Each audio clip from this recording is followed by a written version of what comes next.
YouTube channel पर आपका स्वागत है।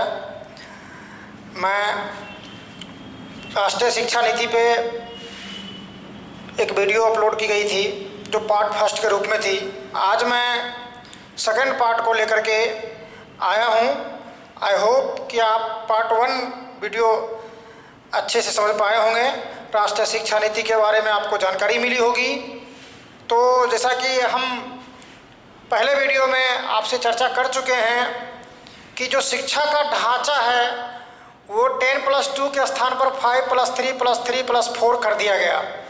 5 क्या है, वो एक फाउंडेशन कोर्स कहलाएगा और यह 3 से लेकर के 8 आयु वर्ग के जो बच्चे होंगे उनके लिए यह होगा। और अभी भी जो 10+2 है वो 1 से लेकर के 12 तक का एक ढांचा है और उसी को क्या किया गया कि 1 तो रहा ही रहा है, 2 भी है और उसके अलावा क्या किया गया कि 1 से पहले जो 3 साल का आंगनवाड़ी या प्री स्कूलिंग है, ये सिस्टम को जो है स्कूली शिक्षा से जोड़ने की बात आ रही है। अभी भी आप देखेंगे कई राज्यों में आंगनवाड़ी का चल रहा है, प्री स्कूलिंग भी चल रहा है। केवल उसको क्या करना है कि स्कूल से लिंकअप कर देना है तो ज़्यादा बेहतर होगा। और इस स्टेज में जैसा कि मैं बता चुका हूँ आपको कि इसमें कोई एग्ज़ाम नहीं ली जाएगी, यानी कि बच्चे 5 साल स्कूल जाएंगे, खेलेंगे, कूदेंगे, थोड़ी अंकगणित सीखेंगे, थोड़ी गुणा भाग सीख लेंगे और उसमें कोई एग्ज़ाम नहीं होगा। जब एग्ज़ाम नहीं होगा तो फिर क्या होगा, बच्चों को स्कूल जाने से कोई डर नहीं होगा और बच्चे स्कूल जाएंगे। और सबसे बड़ी समस्या जो है हमारा ड्रॉप आउट है, यानी बच्चे स्कूल जा ही नहीं पाते हैं या फिर जो जा पाते हैं वो बीच में ड्रॉप कर जाते हैं। तो उनको जो है इससे मदद मिलेगी। फिर अगला जो है 3 साल जो क्लास 3 से 5 है वो प्रिपरेटरी स्टेज कहलाएगा, उसमें एग्ज़ाम प्रारंभ हो जाएगी। फिर जो नेक्स्ट 3 क्लासेज होंगे 6 to 8 का, उसमें क्या होगा, वो मिडिल स्तर का कहलाएगा। इसमें स्किल डेवलपमेंट पर ध्यान दिया जाएगा। उसके बाद बच्चों के जो डेवलपमेंट है उस पर ध्यान दिया जाएगा। उसके बाद सब्जेक्ट का थोड़ा बहुत ज्ञान उसको दिया जाएगा।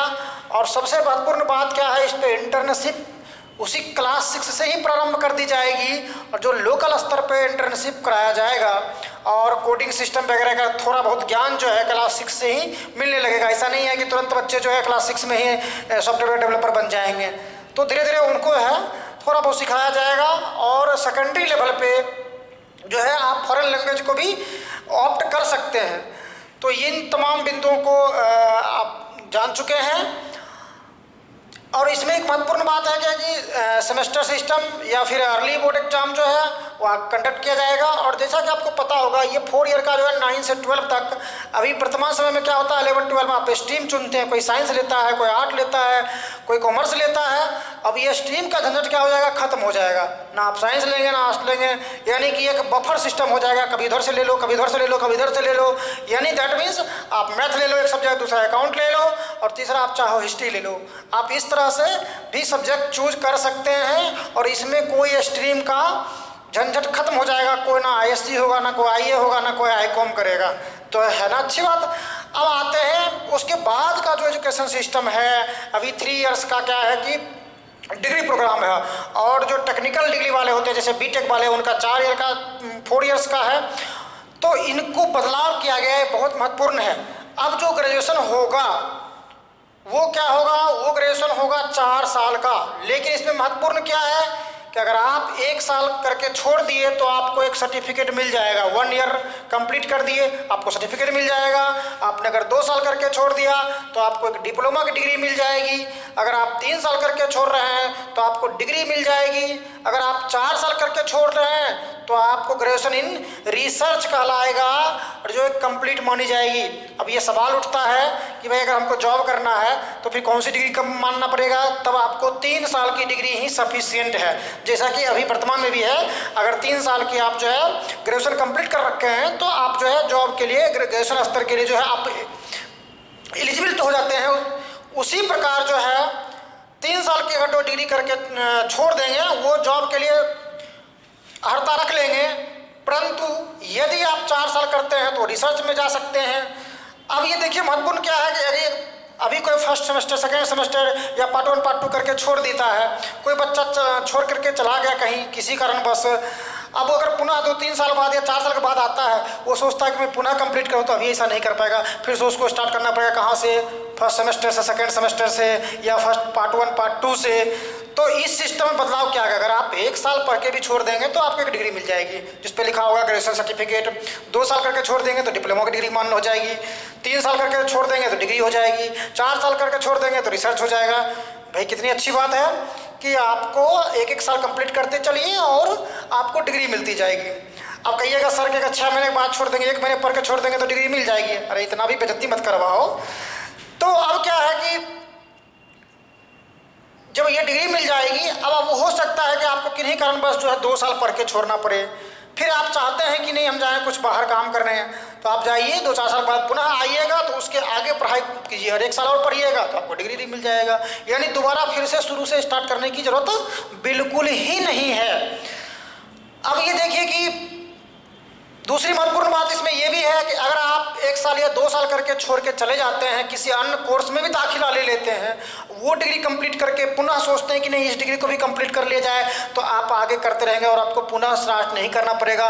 लेकिन वर्तमान समय में क्या लफड़ा है भाई, अगर आप बीच में छोड़ के चले गए तो अगर पुनः पढ़ने की इच्छा हो गई तो फिर से स्टार्ट करना पड़ेगा आपको वहीं से। तो इस सिस्टम में बहुत बड़ा बदलाव लाया गया और ये छात्रों के हित में है।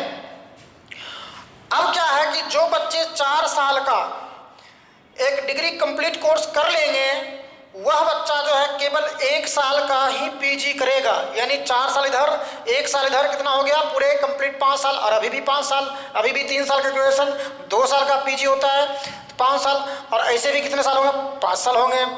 लेकिन जो बच्चे 3 साल करके ग्रेजुएशन छोड़ देंगे, अब उनको इच्छा है कि हम 4था साल वाला रिसर्च वाला नहीं करें, तो वो डायरेक्ट 2 साल का पीजी प्रोग्राम कर सकते हैं। यानी कि 3 + 2 5 साल। ऐसे भी अब ये ना सोचिएगा कि भाई हम यहाँ कर लेते हैं 3 साल और यहाँ 1 साल में डिग्री ना ले लेंगे, ऐसे नहीं होता है। ऐसे हो जाएगा तो पूर्व बनाइएगा। तो ये 3 साल अगर आप लेते तो यहाँ 2 साल करना पड़ेगा, यहाँ आप 4 साल कंप्लीट करते तो यहाँ 1 साल करना पड़ेगा। यानी आपको समय कुल 5 साल लगेगा, जैसे कि अभी लग रहा है। तो आप आई होप अच्छे से समझ गए होंगे कि आपको जॉब करने के लिए अगर ग्रेजुएशन करना है तो 3 साल का प्रोग्राम करिए। अगर आपको भविष्य में पीजी करना है तो आपके पास 2 ऑप्शन हैं, 1 साल यहाँ पढ़ लीजिए, 1 साल यहाँ पढ़ लीजिए, या फिर डायरेक्ट 2 साल यहाँ पढ़ लीजिए। तो दोनों फायदे हैं। अब क्या है कि एमफिल का जो प्रोग्राम था उसको पूरी तरह समाप्त करने की बात कही गई है। यानी एमफिल की कोई आवश्यकता अब जो है नहीं रह जाएगी। लेकिन अगर आप किसी को पीएचडी करना है तो यह 4 साल और 1 साल 5 साल का प्रोग्राम कर लीजिए, या फिर 3 या 2 5 साल कर लीजिए और फिर आप डायरेक्ट पीएचडी कर सकते हैं। तो आप आई होप ये अच्छे समझ गए होंगे। अगर आपको जॉब लेना है तो अभी भी जैसे है 3 साल का प्रोग्राम वैसे करना है। अगर आपको रिसर्च में या आगे पीजी करने में मदद लेना है तो आप यहाँ 1 साल कीजिए और यहाँ 1 साल कीजिए। एमफिल के प्रोग्राम को पूरी तरह ख़त्म कर दिया गया। उसके बाद डायरेक्ट जो है आप पीएचडी कर सकते हैं। अब देखिए उच्च शिक्षा का जो रेगुलेटर अभी है वो यूजीसी है या एआईसीटी है या एनसीटी है। तो इन सारे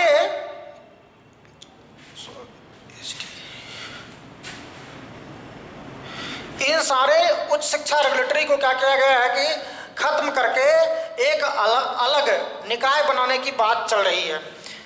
पॉलिसी में कही गई है कि यूजीसी, एआईसीटी, एनसीटी को ख़त्म कर दिया जाएगा और उसके स्थान पर एक सिंगल रेगुलेटरी बॉडी होगा। और इस रेगुलेटरी के बॉडी के अंतर्गत लॉ और मेडिकल, इन 2 को छोड़ करके, चूँकि मेडिकल एजुकेशन जो है हमारा अलग है और लॉ का जो एजुकेशन अलग है, इस दोनों को छोड़कर बाकी जितने भी कोर्सेज हैं उनके लिए सिंगल रेगुलेटरी बॉडी होगा। अब आगे क्या है कि नेशनल रिसर्च फाउंडेशन की स्थापना की जाएगी। भारत में रिसर्च पर बहुत कम राशि, मतलब लेस देन 1% राशि खर्च की जाती है और बहुत कम संख्या में बच्चे जो है रिसर्च में पार्टिसिपेट करते हैं। तो इसलिए रिसर्च के क्षेत्र में बढ़ावा देने के लिए जो है नेशनल रिसर्च फाउंडेशन की स्थापना की बात कही गई है। ई लर्निंग पर जोर होगा, सीखने की प्रवृत्ति पर जोर दिया जाएगा, रटने की प्रवृत्ति पर अंकुश लगाने की बात कही गई है। यानी कि हमारे जो एजुकेशन सिस्टम है, वर्तमान शिक्षा पद्धति अभी जो है उसमें रटने की, एग्जाम पास करने की जो बात है उसको पूरी तरह के जो है ख़त्म करके लर्निंग पे, हाउ टू थिंक पे काम करना है। और सबसे महत्वपूर्ण बात ये समझिए कि विदेशी यूनिवर्सिटी भी भारत में अपनी ब्रांचेज खोल सकती है। अब ऐसा नहीं सोचिएगा कि भाई विदेशी यूनिवर्सिटी कौन आके खोलेगा, तो दुनिया की जो टॉप मोस्ट यूनिवर्सिटी होगी, जिनका कि एक नाम होगा, जैसे ऑक्सफोर्ड यूनिवर्सिटी, कैम्ब्रिज हो गया, तो उन सारे विश्वविद्यालय जो है अपना ब्रांच जो है भारत में खोल सकता है। इससे क्या फ़ायदा होगा कि वो इंडियन स्टूडेंट को जो है विदेश जाने की जरूरत नहीं पड़ेगी, और हमें जो है उस शिक्षा की या ऑक्सफोर्ड जैसे यूनिवर्सिटी की एबिलिटी जो है हमारे देश में ही हो पाएगी, और आम नागरिक या आम बच्चे जो विदेश जाकर नहीं पढ़ाई कर पाते थे, वो जाके यहाँ पढ़ाई आराम से कर सकते हैं। अब सोचिएगा विदेशी यूनिवर्सिटी में क्या है, इस्लामाबाद यूनिवर्सिटी भी आएगा? अरे नहीं आएगा, कोई इस्लामाबाद यूनिवर्सिटी आएगा तो क्या सिखाएगा कि बम कैसे फोड़ना है। इसीलिए केवल वो यूनिवर्सिटी आएगी जो कि जैसे मान लीजिए कि टॉप 50 में या टॉप 100 में गवर्नमेंट डिसाइड करती है, तो उस तरह का जो यूनिवर्सिटी है वो अपना ब्रांचेज खोल सकती है। और ये नई एजुकेशन जो पॉलिसी है वो 5 स्तंभ पर टिका हुआ है। वो स्तंभ क्या क्या है? एक्सेस, इक्विटी, क्वालिटी, अफोर्डेबिलिटी और अकाउंटेबिलिटी। ये 5 कॉन्सेप्ट क्या है समझिए। एक्सेस, सबकी पहुंच होना चाहिए। नई शिक्षा नीति में इस बात पर जोर दिया गया है कि सारे बच्चे जो करीब 2 करोड़ बच्चे जो है स्कूल शिक्षा से बाहर है या ड्रॉप आउट हो गए हैं, उनको हम कैसे एजुकेशन सिस्टम में लाएंगे, इसके लिए जो है इसमें प्रावधान किया गया है। सबकी पहुंच, हर बच्चे कैसे स्कूल जाएंगे, तो उनको इंफ्रास्ट्रक्चर कैसे डेवलप करेंगे। अभी बहुत जगह सुदूरवर्ती इलाकों में आप देखिएगा 10-10 किलोमीटर दूर पे स्कूल है, तो बच्चे जो है स्कूल जा नहीं पाते हैं। तो गवर्नमेंट जो है इस तरह की इंफ्रास्ट्रक्चर खड़ा करेगी कि हर बच्चे को जो है स्कूल की पहुंच सुनिश्चित हो। फिर है इक्विटी, वो सबके लिए हो उपलब्धता। क्वालिटी, दैट मीन्स गुणवत्ता, यानी स्कूल में जो हमारा लर्निंग होगा उसमें क्वालिटी भी रहेगी। फिर अफोर्डेबिलिटी मतलब किफ़ायती। अब इतना ना महंगा शिक्षा कर देना है कि गरीब बच्चे पढ़ नहीं पाए, तो एक रीजनेबल रेट रखा जाएगा या इस तरह की व्यवस्था की जाएगी कि गरीब और अमीर दोनों बच्चे जो है शिक्षा ग्रहण करें। और अकाउंटेबिलिटी, एक जवाबदेही है। तो कुल मिला के 5 स्तंभ पे जो है ये हमारा एजुकेशन सिस्टम जो है टिका हुआ है। अब इसमें देखिए, जब शिक्षा का अधिकार अधिनियम लाया गया था तो उसमें कहा गया था कि भाई 30:1 पे जो है एजुकेशन बच्चों का रखना है। तो इसमें भी उसी पॉलिसी की बात कही गई कि हमारा जो शिक्षक और छात्रों का अनुपात होगा वो 1:30 होगा। दैट मीन्स एक टीचर पे 30 स्टूडेंट जो है मैक्सिमम रहना है। इससे क्या होगा कि बच्चे में क्लास में बच्चे जो हैं कम रहेंगे तो ज़्यादा बच्चे पर केयर हो पाएगा। सबसे महत्वपूर्ण बात है स्कूली फीस। स्कूली फीस को निर्धारित करने के लिए केंद्र सरकार जो है फिक्स करेगी स्कूल फीस को। और स्कूल जो वर्तमान में हमारा है उसको क्या क्या है, कैटेगराइजेशन कर दिया जाएगा। भाई A category, B category, C category, मान ली इस तरह कैटेगराइजेशन कर दिया गया, और हर कैटेगरी के लिए एक रेट निर्धारित कर दिया जाएगा। उससे अधिक फीस जो है स्कूल जो है डिसाइड नहीं कर पाएंगे। तो इससे क्या, अभी भी देखिएगा बहुत सारे स्कूल ऐसे हैं जिसका सालाना फीस 3 लाख है। क्या हर आदमी 3 लाख रुपए अफोर्ड कर सकता है? बिल्कुल नहीं कर सकता है। तो इसलिए इस पर लगाम लगाने की बात आई है। अगर इसका क्रियान्वयन सक्सेसफुल हो जाए तो एक बहुत बड़ी उपलब्धि मानी जाएगी। अब देखिए, शिक्षा जो है अभी संवर्ती सूची में है। संवर्ती सूची मतलब जिस पे राज्य और केंद्र दोनों कानून बना सकता है। और अब आप देखिएगा कि बहुत सारे स्कूल जो है राज्य सरकार चलाते हैं, बहुत सारे स्कूल जो है केंद्र सरकार चलाते हैं। जैसे नवोदय विद्यालयों का देख लीजिए, केंद्रीय विद्यालय देख लीजिए। यानी शिक्षा पे जो है केंद्र सरकार और राज्य सरकार दोनों काम करती है। इसलिए इसको जो है संवर्ती सूची में रख दिया गया है। और शिक्षा का चूँकि ढांचा ही इस तरह से बनाया गया है भारत में। एक और महत्वपूर्ण चीज़ है कि प्री प्ले स्कूल का व्यवस्था कैसे होगा। क्या जो प्रेजेंट स्कूल है उसी में खोला जाएगा या कुछ और किया जाएगा? तो देखिए, जिन राज्यों में आंगनबाड़ी या बाल बाटिका इस तरह के इंस्टीट्यूट चल रहे हैं उनमें क्या किया जाएगा कि वो स्कूल वैसे ही चलता रहेगा। केवल उन बच्चों को स्कूली बगल के स्कूल से आपको जोड़ दिया जाएगा। अगर कोई आंगनबाड़ी जो कार्यकर्ता है, वर्कर है, सहायक, वो अगर 10+2 की हुई है तो उनको 6 महीने का एक स्पेशल ट्रेनिंग जो है दी जाएगी। और उनको ये बताया जाएगा कि बच्चों का डेवलपमेंट कैसे करना है, बच्चे कैसे सीखते हैं, उनका पोषण का क्या स्तर होना चाहिए। इन सारे बिंदुओं को समावेशित करते हुए जो है 6 महीने का एक ट्रेनिंग प्रोग्राम ऑर्गेनाइज किया जाएगा। और जो 10+2 नहीं पास आए हैं उनको 1 साल का ट्रेनिंग दिया जाएगा। तो कुल मिलाकर के जो वर्तमान हमारा इंफ्रास्ट्रक्चर है उसी में इम्प्रूवमेंट करना है। ऐसा नहीं है कि अलग से कोई कर दिया जाएगा, अलग से कुछ नहीं किया जाएगा। जो हमारा प्ले स्कूल है या बाल वाटिका है उसी में इम्प्रूवमेंट करना। हाँ, जिन राज्यों में या जिन क्षेत्रों में इस तरह की व्यवस्था नहीं है वहाँ पर नए खोले भी जाएंगे। और क्या किया जाएगा कि आंगनबाड़ी से बच्चे यहीं पढ़ेंगे तो फिर क्या करेंगे, उनको स्कूल में बीच बीच में ले जाया जाएगा, स्कूल गतिविधियों में उनको पार्टिसिपेट कराया जाएगा, उनको देखने समझने के लिए दिया जाएगा, ताकि बच्चे स्कूल और आंगनबाड़ी का कॉम्बिनेशन जो है, लिंकअप जो है वो बना रहे। तो कुल मिलाकर के नई शिक्षा नीति जो है इन सारे बिंदुओं को समावेशी किए हुए है। अब एक महत्वपूर्ण बात आती है, चुनौतियाँ क्या क्या हो सकती है। तो सबसे बड़ा पहला चुनौती ये है कि जो हमारा न्यू एजुकेशन पॉलिसी है उस पॉलिसी में 6% खर्च करने की बात कही गई, जीडीपी का टोटल 6%। तो सबसे महत्वपूर्ण ये है कि ये फंड आएगा कहाँ से, इस फंड की व्यवस्था कैसे की जाएगी। अगर फंड हो भी जाता है तो क्या उसका खर्च जो है सही समय पर होगा या नहीं होगा, ये एक महत्वपूर्ण है। दूसरा क्या है कि अगर इंग्लिश मीडियम स्कूल बचपन से ही चलने लगेंगे, और जैसा कि आप जान रहे हैं कि इंग्लिश की जो इंग्लिश मीडियम वाले बच्चे के जो यूपीएससी वगैरह में भी उनका ज़्यादा सिलेक्शन हो रहा है, तो निश्चित तौर पे बच्चे पुनः क्या होंगे, या जो बच्चे अफोर्ड कर सकते हैं, जिनके माता पिता अफोर्ड कर सकते हैं, वो जा कर के इंग्लिश मीडियम स्कूल में पढ़ेंगे, और जो गरीब तबके के बच्चे हैं या जो अफोर्ड नहीं कर सकते हैं वो मातृभाषा में शिक्षा ग्रहण करेंगे।